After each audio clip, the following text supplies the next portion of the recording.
Ուրեմն այսպես լինես։ Մայիսի 17-ին Հռոմ Խաչատրյան համերգասրահում ժողովրդական երաժշտության եւ բարի ազգային կենտրոնի նախաձեռնությամբ կկայանա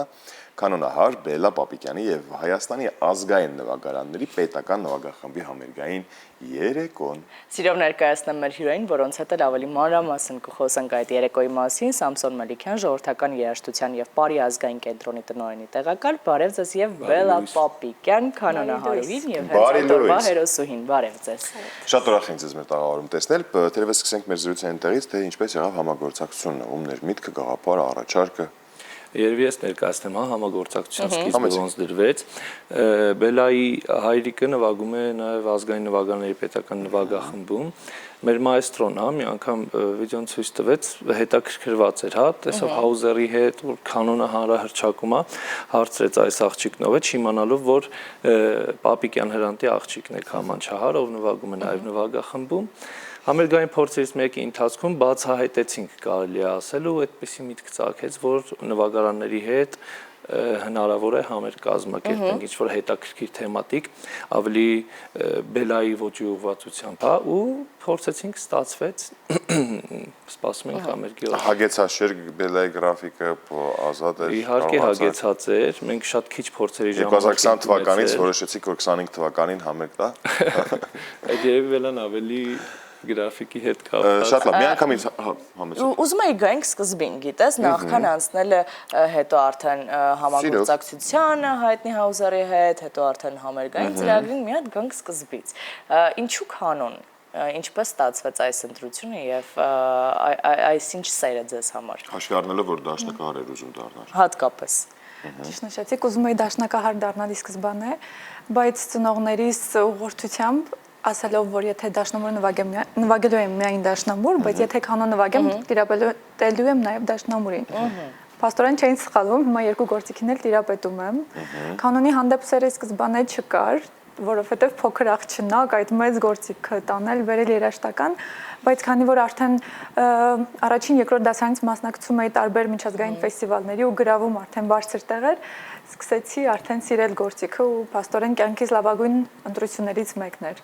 Հազվադեպ է լինում, բայց ծնողները չեն սխալվի։ Այս պարագայում, որովհետև շատ դեպքերում մենք տանում ենք, ինչի լսեցինք ծնողներին, ինչի լսեցինք ծնողներին։ Եվ արդյոք դուք կարողանում եք հենց այդ գործիքով, հենց ձեր սիրով նաև այդ երաժշտական գործիքը այն հանրահրճակել, ինչպես է արձագանքում ձեր լսարանը։ Տարբեր կարծիքներ կան, մեծամասամբ լավ կարծիքներ են, որովհետև նույնիսկ ծնողներն են ինձ գրում, որ իրենց փոքրիկները ոգևորվել են ու ոգեշնչվել են այն տեսանյութերից ու ուզում են կանոնահարուհի դառնալ, դա ինձ շատ մոտիվացնում է ու շատ ոգեշնչում եւ մեծամասամբ դրական արձագանքներ են, իհարկե կան մի փոքր բացասական արձագանքներ, բայց դրանք անհնար է չլինեն, նույնիսկ եթե անեք աշխարհի լավագույն գործը, դրա համար ուղղակի պետք է անել ինչ որ սիրում ես ու անել սիրով ու ուշադրություն չդարձնել այդ բացասական արձագանքներին։ Իհարկե, անշուշտ։ Մենք գիտենք, որ դուք հիմնականում ապրում եք Արաբական Միացյալ Էմիրություններում, ոնց է այնտեղ ընկալվում մեր կանոնը կամ ինչ գործեր եք հիմնականում նվագում, վստահ եմ ձեր ցանկում տեղ են գտած նաև մեծ մասը հայկական ժողովրդական ստեղծագործություններ։ Միացյալ Էմիրություններում կանոնը համարվում է ազգային գործիք, ընդհանրապես արաբական երկրներում, Պարսկաստանում,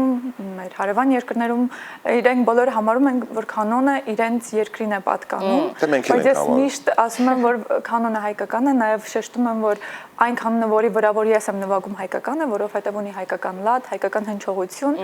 եւ ապրելով Դուբայում մեծամասամբ նվագում եմ արաբական մեղեդիներ, որովհետև մեծամասամբ արաբական միջոցառումների ժամանակ եմ ելույթ ունենում, բայց երբ որ առիթ է ընձեռվում նվագել մեր հայկական միջոցառումների ժամանակ, հենց մեկը դեսպանատան կողմից կազմակերպված, այդ ժամանակ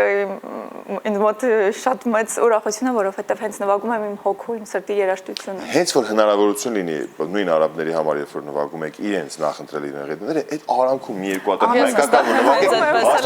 այն մերը թող մի հատ էլ նվագեք։ Կամաց որ դաստիարակվեն, էլի սովորեն նորմալ ճաշակով իրենց իրականում սկզբից չեն հասկանում ինչ մեղեդիներ են, բայց հետո շատ ոգևորված։ Այստեղ ինչ ծրագրով եք ելույթ ունենալու։ Ծրագրում լինելու են հայկական մեր գեղեցիկ ստեղծագործությունները, նաև համաշխարհային հիթեր։ Չեմ ուզում շատ փակագծերը բացել, երբ որ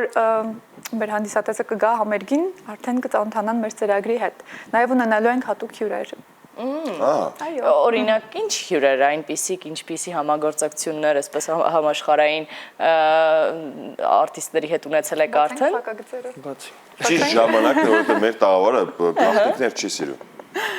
Դա պետք է իմանա ձեր հանդիսատեսը, թե ինչ է սպասվում։ Հաուզերը այստեղ չի լինելու այդ օրը, շատ չողջևորեմ մեր հանդիսատեսին, բայց ունենալու ենք շատ սիրված հյուրեր համերգի ժամանակ,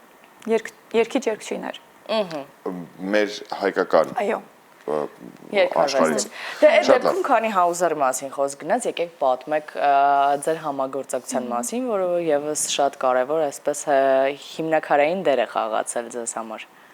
Մի քանի տարի առաջ, երբ որ նոր է տեղափոխվել Մրություններ ու արդեն իմ տեսանյութերը սկսել էին հայտնի դառնալ, հայկական ամսագրերից մեկից հարցազրույց ունեցա, որտեղ որ մի կետ կար, ով այն երաժիշտը, ում հետ որ կցանկանաք օրերից մի օր նվագել կամ նույն բեմում հայտնվել, ու ես նշել էի Հաուզերին։ Դա 5-6 տարի առաջ։ Ու կյանքում չէի սպասի, որ իրոք այդ օրը կգա, որովհետև ինձ համար գնալ իր համերգին դա երազանք էր։ Եվ ինքը գտնվում էր Միացյալ Էմիրություններում, ես ինձ մոտ միտք առաջացավ գրել իրեն, եթե ստացվի, շատ լավ, եթե չստացվի, աշխարհի վերջը չի։ Այո, ամեն դեպքում փորձը միշտ պետք է։ Երբեք չես իմանա, եթե չփորձես։ Ու ես գրեցի այդ նամակը ու 1 ժամ անց ստացա պատասխանը։ Ու այդ ժամանակ ուրախությունից ուղղակի տան մեջ թռչկոտում էի, որովհետև ինձ համար շոկային էր ու անսպասելի էր, որ այդ համաշխարհային արտիստը իրոք հավանել էր իմ տեսանյութերը ու գործիք համարում էր ունիկալ գործիք ու որոշել էր ինձ հետ համագործակցել։ Ու իրականում մեր տեսանյութերը գտան ամենաբուրըն արձագանքը, նույնիսկ իր էջում ամենաշատ դիտումներ ունեցած տեսանյութը մեր միասին համագործակցությունն է։ Այս դեպքում կարելի ասել ով է ում։ Մեր կանոնը օգնեց մեր Բելայի շնորհիվ, թե Հաուզերը։ Եվ կլինեն արդյոք հետագայում համագործակցությունները։ Անպայման։ Ես վստահ եմ, որ կապը պահպանվում է, այսպես գոնե ծնունդ իրար շնորհավորում եք կամ ամանոր տենց շնորհավորում եք, կլինեն մենք շատ ջերմ հարաբերությունների մեջ ենք։ Նոր համագործակցություններ իհարկե սպասում են, մենք արդեն իսկ արել ենք մոտ 7-ից ավել տեսահոլովակ միասին, իհարկե հետագայում նույնիսկ մտածում ենք համերգային ծրագրերի մասին։ Այո։ Հրաշալի է եւ հուսանք, որ այդ համերգային ծրագրով Հայաստան էլ կգաք, իսկ հետաքրքիր է արդյոք այդ համագործակցությունը նոր այլ արտիստների հետ համագործակցությունների խթան դարձավ։ Այո, միանշանակ, շատ ու շատ համաշխարհային արտիստներից արդեն հրավերներ ստացա, բայց քանի որ ինձ համար առաջնահերթ էր Հաուզերը, դրանից հետո, այսպես ասած, պետք է մեկ այլ ավելի բարձր լեվելի երաժշտի հետ համագործակցել, հաջորդը որ երազում եմ, հուսով եմ օրերից մի օր հնչեցրեք, այստեղ հնչեցրեք, հուսով եմ օրերից մի օր դա այլ կկատարվի, դա Անդրե Ռյուի նվագախմբի հետ ելույթ ունենալն է։ Եթե օրերից մի օր ստացվի դա, կհիշեք, ես այստեղ Եթե օրերից մի օր ստացվի դա, մենք սպասում ենք ձեզ դարձյալ մեր տաղավարում։ Ինչ որ երազում եք, ստացվում է փաստորեն։ Հատկապես որ մեր տաղավարն է շատ դրական ու լուսավոր, անկեղծ մեր տաղավարը շատ այսպես մոգական ուժ ունի։ Հուսանք որ դա էլ կլինի, իհարկե։ Լավ, էլ ինչ մոռացանք հարցնել։ Ինձ հետաքրքիր է, եթե անկեղծ լինեմ, օրինակ նույն կանոնով զբաղվել ես, ինքը ինչ վատ կողմեր ունի։ Կանոնը նկատում եմ մատները չի ցավացնում կամ չգիտեմ։ Իրականում մատերը քրտնում են ու մեդիատորները կարող են փոքր դուրս գան կամ երբ որ շատ պինդ եք սեղմում մատնոցները, մատերը կապտում են ու դու դա չեք նկատում, արյունը կանգ առնում է հատվածում, մի քիչ ցավոտ է ու հետո երբ որ նվագում ենք արպեջոներ, մենք ունենում ենք փոքր բշտիկներ այստեղ։ Բայց հետո կամած չորանում են, այո, ընտելանում են։ Դուք ինչ որ ընդհանուր գծեր գտակ, նկատեցի Ռուբեն, քո դեպքում բալետը դա մյուս վերջույթներն են։ Դա այդ դեպքում մի հակառակ վերջույթներն են։ Բայց սա միշտ աղջիկների հետ է պատահում այդ դաժան ընթացքը, որ պետք է նրանք այդ անցնեն ու process-ը։ Տղաների մոտ կարծես թե Սամսոն ջան, մեր բախտը բերել է շատ հարցեր։ Սամսոնին այսպես առաջին հարցը տվեցինք եւ հետո արդեն անցանք Բելային Սամսոն, ինչ նորությունների սպասենք առաջիկայում, նաեւ ինչ համագործակցություններ կան։ կամ կլինեն կենտրոնի հետ կապված, հա։ Ազգային կենտրոնում այս 2 տարին շատ բուռն է անցնում, այս տարի նույնպես համագործակցություններ սպասվում են։ Ու համագործակցել ենք Վարդանի հետ Բադալյան ժողովրդական երգիչ, որը հանրության կողմից այդ ասպարեզում, հա, այդ բլոկում ժողովրդական շատ սիրված է։ Հաջորդը Բելլան էր, հա, որին որ սպասում ենք մայիսի 17-ին։ Բայց կարծում եմ Սամսոն մեկն է համերգով բավարարվել արժի։ Քանի այստեղ է Բելան։ Քանի այստեղ է Բելան։ Ընթացքում 20-ամյակն ենք տոնելու այս տարի նաև ազգային նվագարանների պետական նվագախմբի փորձում ենք բուռն անցկացնել նոր ծրագրերով, հա, տարվա մեջ ներկայանալու, որ հերթական ինչ-որ համերգային ծրագիր չերվա, դրա համար սկսել ենք համագործակցել ազգային նվագարաններով տարբեր արտիստների հետ, մենակատար երաժիշտների հետ, երգիչների հետ, հա, տարին շատ բուռն ենք փորձում Իրականում նկատելի է վերջին շրջանում գործունեությունը, ակտիվությունը, նաև կենտրոնի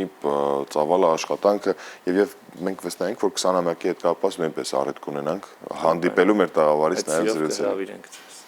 Շնորհակալություն նաև ձեզ, մաղթում ենք ձեզ լավ օր, փորձերը արդեն սկսել են։ Իհարկե։ Արդեն փորձերը ընթանում են, ամեն ինչ լավ է, շատ լավ է։ Հոյակապ։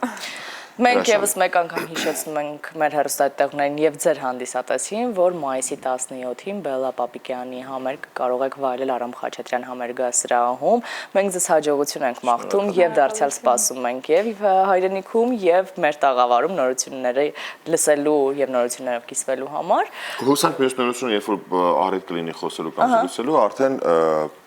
Անդրեյի նվագախմբի հետ միասին համերգը կլինի։ Կսպասենք անհամբեր։ Շնորհակալություն ձեզ, ձեզ լավ օր, իսկ մենք այս պահին կունենանք երաժշտական դատարկ։ Առանց երաժշտության ախր ոնց կարելի է։ Երաժշտություն այս պահին մեր եթերում կլինի, հետո կվերադառնանք ու կշարունակենք։